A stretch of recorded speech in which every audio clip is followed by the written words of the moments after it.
नमस्कार दोस्तों, aspirant notes में स्वागत है। जैसे कि आपको पता है कि मैं लास्ट 6 मंथ का करंट अफेयर कवर कर रहा हूं, तो let's begin with starting from current affairs of January 4 2021. So let's get started. So before we begin, you have to subscribe and like the video and subscribe my channel for my self confidence, and your subscribe and your like will make me improve to the next level. And thank you for your support, and thank you for your sharing, and thank you for your watching videos. So let's begin with the first question of this session. So PM Modi recently inaugurated the National Meteorology Conclave 2021. Okay, the conclave was organized by CSIR, National Physical Laboratory. Okay, national physical laboratory बनाया गया है। उसका main मुद्दा यह है कि national physical laboratory बनाया गया है on the occasion of its 75, okay, on the occasion of 75 foundation year में उसका इनॉग्रेशन किया गया है पीएम मोदी के द्वारा, नेशनल फिजिकल लैबोरेटरी CSIR के द्वारा। ओके, नेशनल मेट्रोलॉजी कॉन्क्लेव में अगर हम उसके एक्सप्लेनेशन और डिटेल में जाए, ये है उसका detail. Prime minister Narendra Modi was addressed the national metrology conclave, okay, via video conferencing के द्वारा ये किया गया है ड्यू टू कोविड-19 on January 4 2021. Okay, the theme क्या था ना, metrology for the inclusive growth of the nation. Okay, metrology for the inclusive growth of the nation, ये था उसका theme. And national metrology conclave 2021 was organised by council of scientific industrial research. Okay, council of scientific and industrial research, यानी कि उसका full form है CSIR। Okay, CSIR, council of scientific industrial and research national physical laboratory. Okay, CSIR का full form है ये, जिसका headquarter है Delhi. To mark its 75th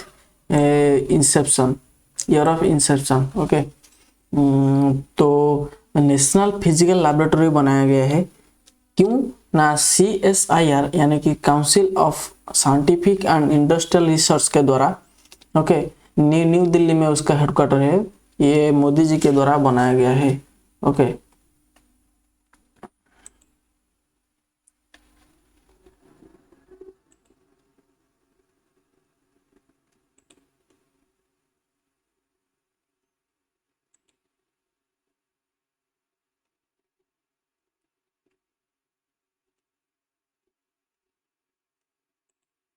Going for the next, world Braille day is observed on which day?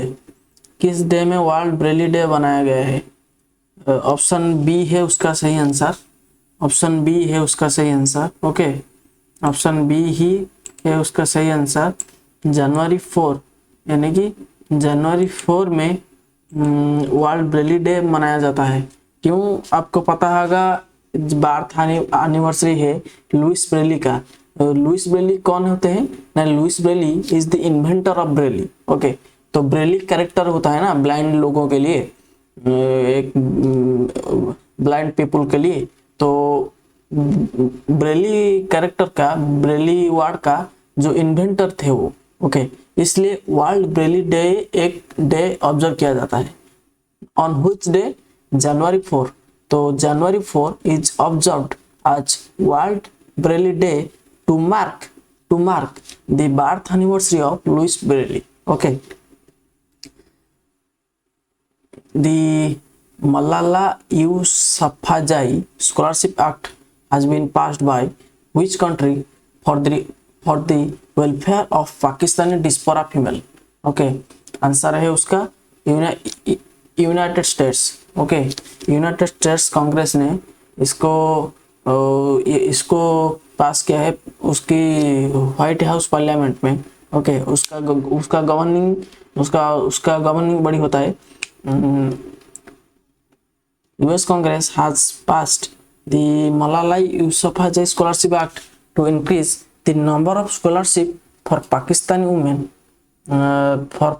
women in higher education, जो higher education department होते हैं, under a merit and need some basic programme. Okay, Indian army has inked a contract with which company to procure 12 fast patrol boats for surveillance and patrolling। okay, for surveillance and patrolling of Pangong Tea Salt Lake in Ladakh। इसका answer है Goa shipyard limited. तो Indian army Goa shipyard limited एक defence PSU होता है, जैसे कि हमारे PSU होते हैं ONGC, कोल इंडिया लिमिटेड, ये वगैरह वगैरह होता है। तो ये एक डिफेंस PSU है, गोवा सीफेड लिमिटेड एक डिफेंस PSU है। और ये डिफेंस PSU, ये गोवा सीफेड लिमिटेड और इंडियन आर्मी को पेट्रोल बोट की अभी बहुत ज़रूरत पड़ती है, क्योंकि वो टेररिस्ट को अपनी नज़र में आना चाहता है। ओके, उसे एक स्ट्रॉन्ग सर्वेलेंस और एक स्ट्रॉन्ग पेट्रोल की ज़रूरत पड़ती है। इसलिए इंडियन आर्मी एक कॉन्ट्रैक्ट इंक किया है और एक MOU साइन किया, हम कह सकते हैं ये एक MOU है, मेमोरेंडम ऑफ अंडरस्टैंडिंग है Goa shipyard limited and Indian army के बीच में। Okay, to procure 12 fast patrol boats for surveillance and patrolling in Pangong Tea Salt Lake in eastern Ladakh. Eastern Ladakh में ये पेट्रोल बोट की बहुत ज़रूरत पड़ती है। Goa shipyard limited, Indian army has inked a contract with Goa shipyard limited to procure 12 fast patrol boat, और ये will be delivered by May 2021।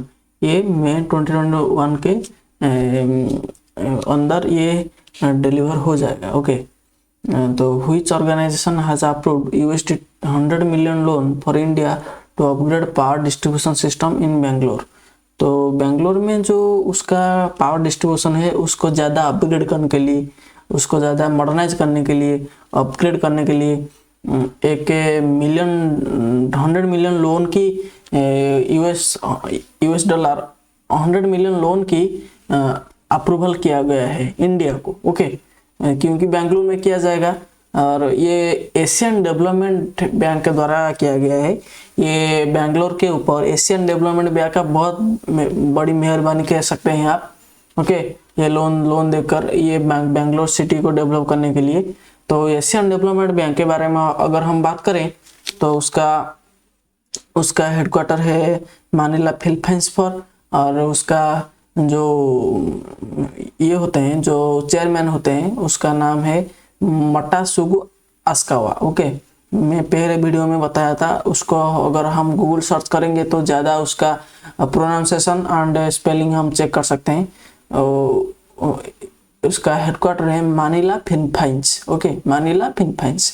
Asian development bank and government of India has signed A 100 million loan on 31st December 2020 to modernize and upgrade the power distribution system in Bangalore to enhance the poor quality, reliability and electricity supply in the city.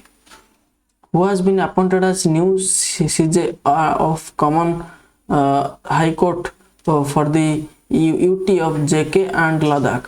Pankaj Mittal. Okay, Pankaj Mittal new appoint किया गया है CJ, chief justice of Common High Court, Union Territory of JK and Union Territory of Ladakh। Bajaj Auto is the world's first company to cross market। ये बहुत अच्छी बात है Bajaj auto के लिए। आप पढ़ सकते हैं कि 1 लाख करोड़ मार्क कर 1 लाख करोड़ की जो कैपिटलाइजेशन है वो क्रॉस कर चुका है। ओके, बजाज ऑटो, और ये क्रॉस करने के बाद वो बन चुका है most valuable two wheeler company.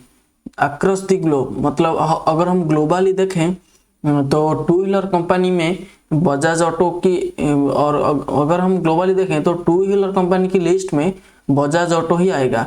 Okay, Bajaj auto आएगा। तो क्वेश्चन में ये पूछा गया है कि बजाज ऑटो का सिर्फ हेडक्वार्टर कहाँ पर है।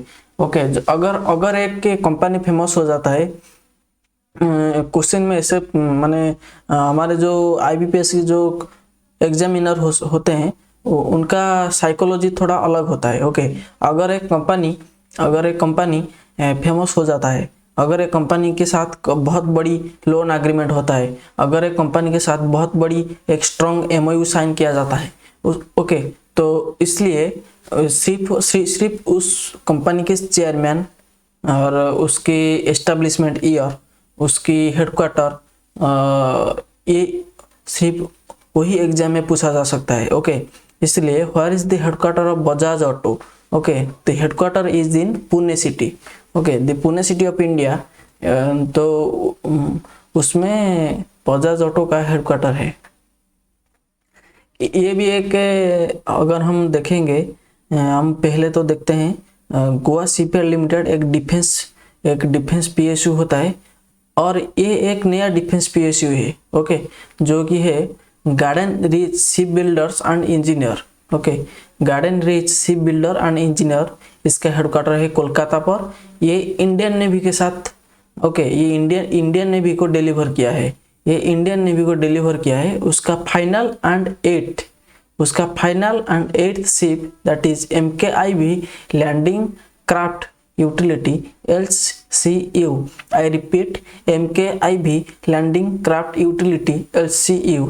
Again MKIV landing craft utility को ये इंडियन नेवी को रिसीव किया है, इंडियन नेवी ने इसको रिसीव किया है garden Reach Ship Builders and engineers के द्वारा। ओके, ये एक डिफेंस पीएसयू है GRSE। अगर हम उसका शॉर्ट फॉर्म निकाले तो garden Reach Ship Builders and engineers का GRSC। Okay, GRSC। अगर डिटेल में थोड़ा जाएं, ये है थोड़ा detail, Kolkata based defence PSU. Okay, defence PSU होता है ये, जैसे कि गोवा सीपर लिमिटेड के जैसा। Garden Reach Ship Builders and Engineers delivered the last ship of the MKIV landing craft utility class vehicle India LCU to the Indian Navy on December 31, 2020. Okay. Indian soldier Colonel Narendra Kumar, who was popularly known as Bull, has passed away. He was a veteran mountaineer थे वो। Okay, mountaineer थे, हमारे Indian के एक जवान है। और congress leader Bilas Patil Udalkar, who has passed away, was a former minister of which state? Maharashtra. Answer है महाराष्ट्र। ओके,